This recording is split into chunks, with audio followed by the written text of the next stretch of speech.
A sperm is in fact a cell, the function of which is to convey the genetic data of the male to the egg cell in the woman's body. When it is examined closely, sperm looks just like a machine specially designed to carry this load. The front of the sperm is covered with armor. There is another layer of armor under the first, and under this second layer lies the cargo carried by the sperm. In this cargo are 23 chromosomes belonging to the male. All the information concerning the human body, right down to the finest detail, is carried inside the chromosomes. In order for a new human being to emerge, the 23 chromosomes in the sperm have to unite with the 23 chromosomes inside the mother's egg cell. In this way, the first foundations of a person's 46 chromosomes will be laid. The armor system at the head of the sperm will protect this valuable cargo from all danger right through its journey.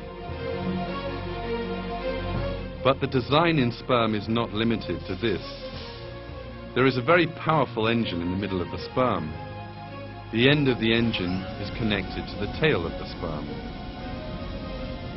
The power produced by the engine turns the tail like a propeller and enables the sperm to move swiftly. Since there is an engine in the middle, it will need fuel to make it work. This need has been thought of, and the most productive fuel for the engine, fructose, has been placed in the liquid surrounding the sperm.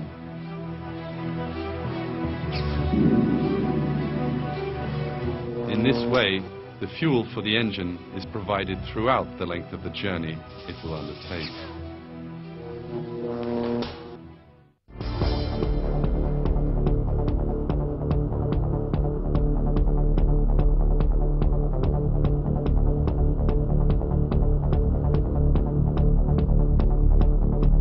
Thanks to this perfect design, the sperms head rapidly straight for the egg cell.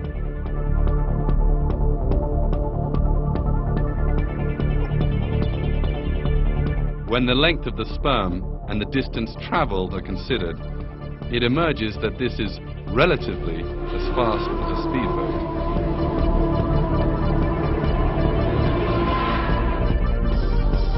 The production of these miraculous engines is carried out in a most expert manner. Inside each of the testicles, the sperm production centers, there are microscopic tubes of a total distance of around 500 meters long.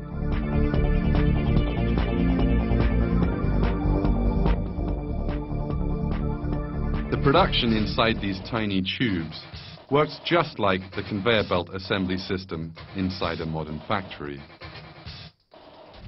The sperm's armor, engine and tail parts are assembled onto one another in turn. What emerges as a result is a real wonder of engineering. We have to think a little in the face of this reality. How do these unconscious cells know how to prepare the sperms in the appropriate form, despite the fact that they know nothing about the mother's body? How have they learned to make the armor, engine, and tail that the sperm will need in the mother's body?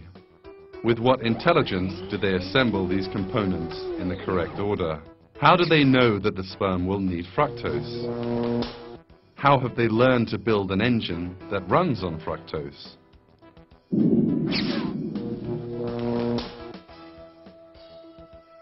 There is but one answer to all of these questions.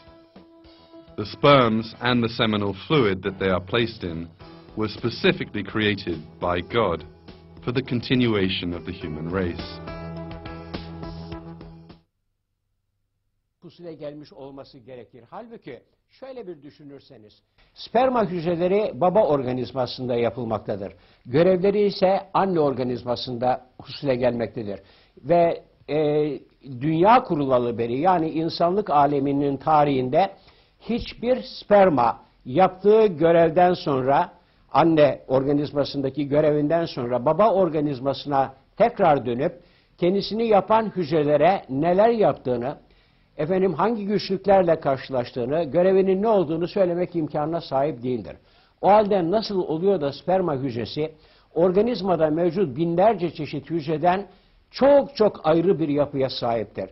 Sperma hücresi nereden babadan aldığı genetik yükü ileride hayat vereceği bir organizmaya götüreceğini biliyor ki başında, önünde bir zırh taşımaktadır. Sperma hücresi ileride bir hücrenin zarını delmek gerekeceğini nereden biliyor ki zırhın arkasına yerleştirilmiş bir takım kimyasal silahları birlikte götürüyor. İşte görüyorsunuz sperma hücresinin bütün bu yapısını, yaptığı görevleri, efendim üstlendiği olayları tesadüfen olması, tesadüfen yapması, hatta bilerek tekrar ederek yapması mümkün değildir. Burada Allah'ın, yaratıcının kendisini nasıl görevlendirdiğini ve bu görevi nasıl mükemmel şekilde ifade ettiğinin en açık belirtisidir. This wonderful planning in the design of sperm is in itself a miracle of creation. In fact, God draws special attention in the Quran to the creation of the seminal fluid in which the sperms exist.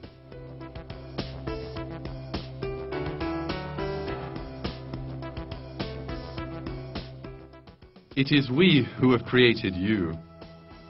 Why then do you not accept the truth? Have you ever considered that seed which you emit? Is it you who create it, or are we the creator?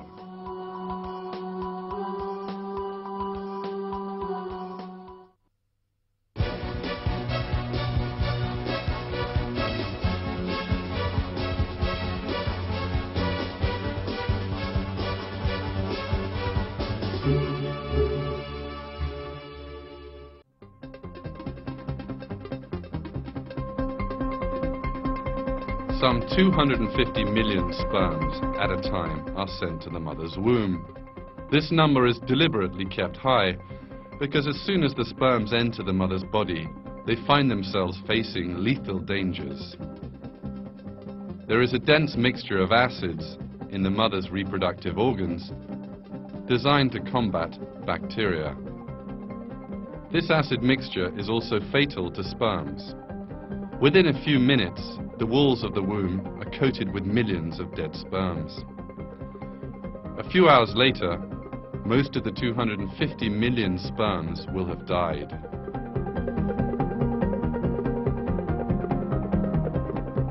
This acid compound, which is most important for the mother's health, is so powerful that it can comfortably destroy all the sperms that enter the womb. In that event, fertilization could not take place, and the human race would come to an end. But God, who created the sperms, has also created precautions against the dangers that they will face in the mother's womb. While sperm is being produced in the man's body, a basic compound is added to the fluid that contains the sperms. This compound partially eliminates the effect of the acid in the mother's womb. Thanks to this, a number of sperms pass the mother's womb and manage to reach the entrance to the fallopian tube. If you'll notice, the sperms all travel together in the same direction. But how do they find this right direction? How do they know where the egg, no larger than a speck of dust, is? The sperms find the way to the egg because another perfectly created biological system comes into action. The egg gives off a chemical signal to attract the sperms, which are about 15 centimeters away from it. The sperms head straight to the egg thanks to this signal.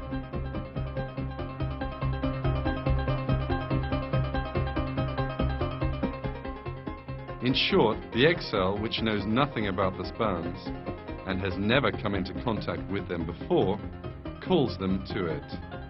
Two cells, perfect strangers to one another, engage in communication. This reality is another proof that egg and sperm are created in the most ideal form for each other.